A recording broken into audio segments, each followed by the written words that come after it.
மருத்துவமனைகளில் தாக்குதல் சம்பவம் நடந்தால் கடும் நடவடிக்கை எடுக்க தமிழக காவல்துறை டிஜிபி சங்கர் ஜிவால் உத்தரவிட்டுள்ளார். சென்னை கிண்டி அரசு மருத்துவமனையில் மருத்துவர் பாலாஜி கத்தியால் தாக்கப்பட்ட சம்பவம் பெரும் பரபரப்பை ஏற்படுத்தியது. இச்சம்பவத்திற்கு எதிர்ப்பு தெரிவித்து மருத்துவர்கள் போராட்டத்தில் ஈடுபட்டு வருகின்றனர்.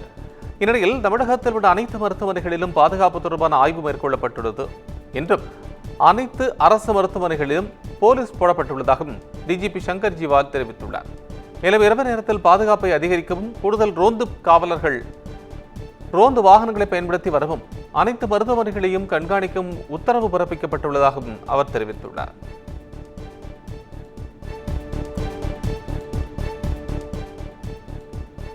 திருப்பத்தூர் மாவட்டம் ஆம்பூர் அரசு மருத்துவமனையில் பிரசவத்திற்காக அனுமதிக்கப்பட்ட பெண் தவறான சிகிச்சையால் உயிரிழந்ததாக கூறப்பட்ட நிலையில் அவரது குழந்தையும் உயிரிழந்துள்ள சம்பவம் பெரும் சோகத்தை ஏற்படுத்தியுள்ளது. ஆம்பூர் அரசு மருத்துவமனையில் கடந்த 10ஆம் தேதி துர்காதேவி என்ற பெண் பிரசவத்திற்காக அனுமதிக்கப்பட்ட நிலையில் பிரசவத்தின் போது அவர் உயிரிழந்ததாக கூறப்படுகிறது. உரிய சிகிச்சை அளிக்கப்படாமல் அலைக்கழிக்கப்பட்டு தவறான சிகிச்சை அளிக்கப்பட்டதால் அவர் உயிரிழந்ததாக குற்றம் சாட்டி அவரது உறவினர்கள் சாலை மறியலிலும் ஈடுபட்டனர்.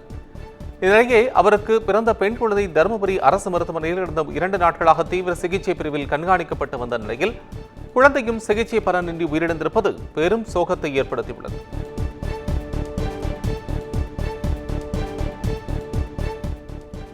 வாக்குச்சாவடிகளாக பயன்படுத்தப்படும் பள்ளிகளை தேர்தலுக்கு பிறகு சுத்தப்படுத்துவது தொடர்பாக தேர்தல் ஆணையம் விளக்கமளிக்க சென்னை உயர்நீதிமன்றம் உத்தரவிட்டுள்ளது.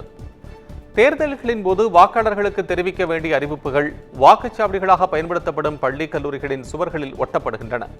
ஆனால் தேர்தலுக்கு பிறகு இந்த அறிவிப்புகள் அகற்றப்பட்டு சுத்தப்படுத்தப்படுவது இல்லை என கூறி திருச்செந்தூரைச் சேர்ந்த ராஜ்குமார் ஆதித்தன் சென்னை உயர்நீதிமன்றத்தில் பொதுநல வழக்கு தாக்கல் செய்துள்ளார்.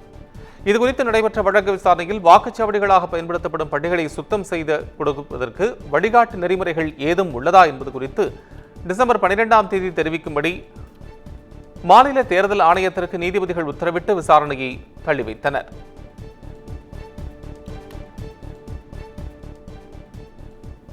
இந்திய தேர்தல் ஆணையத்தின் உத்தரவின்படி சென்னை மாவட்டத்திற்கு உட்பட்ட வாக்குச்சாவடி மையங்களில் வாக்காளர்களின் பெயர் சேர்த்தல் நீக்குதல் தொடர்பாக 4 நாட்களுக்கு சிறப்பு முகாம்கள் நடைபெறவுள்ளதாக சென்னை மாநகராட்சி தெரிவித்துள்ளது.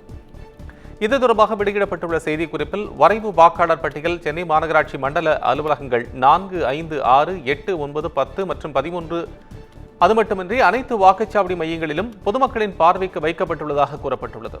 பொதுமக்கள் தங்களது பெயர்கள் மற்றும் குடும்பத்தினரின் பெயர்கள் குறித்த விவரங்கள் வரைவு வாக்காளர் பட்டியலில் இடம்பெற்றுள்ளனவா அல்லது இல்லையா என்பது குறித்து சரிபார்த்துக் கொள்ள வேண்டும் எனவும் கேட்டுக் கொள்ளப்பட்டுள்ளது. மேலும் வருகிற 16, 17 மற்றும் 23, 24 ஆகிய 4 நாட்கள் சென்னை மாவட்டத்திற்கு உட்பட்ட 947 வாக்குச்சாவடி மையங்களில் சிறப்பு முகாம்கள் நடத்தப்பட உள்ளதாகவும் தெரிவிக்கப்பட்டுள்ளது. MP MLAக்களுக்கு எதிரான ஊழல் வழக்குகளுக்கு முன்னுரிமை கொடுத்து விசாரிக்க வேண்டும் என சிறப்பு நீதிமன்ற நீதிபதிகளுக்கு சென்னை உயர்நீதிமன்றம் உத்தரவிட்டுள்ளது. உச்சநீதிமன்ற உத்தரவின்படி MP MLAக்களுக்கு எதிரான வழக்குகளை கண்காணிப்பது தொடர்பாக சென்னை உயர்நீதிமன்றம் தாமாக முன்வந்து வழக்கை விசாரணைக்கு எடுத்துக் கொண்டது. இந்த வழக்கு நீதிபதிகள் ஸ்ரீராம் மற்றும் செந்தில்குமார் ராமமூர்த்தி அமர்வின் முன்பு விசாரணைக்கு வந்தபோது MP MLAக்களுக்கு எதிரான கொலை முயற்சி, கொலை, போக்சோ வழக்குகளுக்கு அடுத்தபடியாக ஊழல் வழக்குகளுக்கு முன்னுரிமை வழங்கி விசாரிக்க வேண்டும் என சிறப்பு நீதிமன்ற நீதிபதிகளுக்கு உத்தரவு பிறப்பிக்கப்பட்டது.